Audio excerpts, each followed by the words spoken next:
Hi, this is James Shug with Westpac London's end of day report for Wednesday, April the 3rd.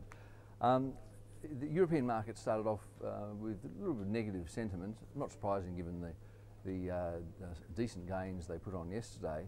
But as US data started to flow through this afternoon, those losses were extended. And it really was mainly about the US news. We saw the ISM non-manufacturing index for March. It fell from 56 to 54.4. That was right at the lower end of market expectations. And that follows, of course, the weaker ISM factory survey from Monday. Now, we think that there's seasonal distortions at play here. The seasonal adjustment factors, we think, tend to boost indices like the ISM around the turn of the year, and then as you approach the second quarter, they tend to undermine it. It's all related to the Lehman Brothers collapse back in 2008 and the subsequent slump in economic activity immediately after that. It's that raw data that helps determine what the seasonal factors are, and it means that you get that period in late in the year and the early part of the next year where the factors push the figures up, and then subsequent to that they fall right down. It's something that affects payrolls as well. In fact, the other number today, which was the ADP private payrolls measure, it rose just 158,000. That was its lowest gain since October, and it mirrors the slowing that we saw in jobs growth this time last year in the first quarter of 2012. So again, it could be more seasonality issues driving these swings in the data than genuine swings in underlying economic activity.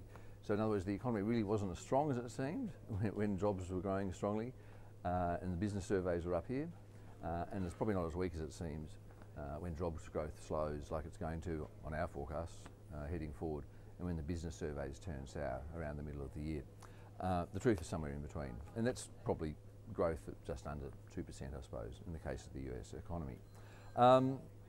We also had the European CPI. It slipped to a new post-2010 low of 1.7%, and a few other bits and pieces. But look, they are the main stories today. In terms of markets then, the FTSE in London just ahead of the close, down 1.1%. The French market down 1.4%. Germans off 0.9%, and losses of over 2% in both the Spanish and Italian markets. The Dow at the moment is down around 0.5%. It's at 14,595. In commodity markets, we've got oil prices down 1.7% at $95.59 a barrel. A 0.9% loss in copper prices, and gold is off a fifth of a percent, 0.2% at $1,572 an ounce. And the Aussie dollar, it's at 1.0455 against the US dollar. It was up around 1.048 earlier, but it's pulled back a bit since then, with equities losing momentum.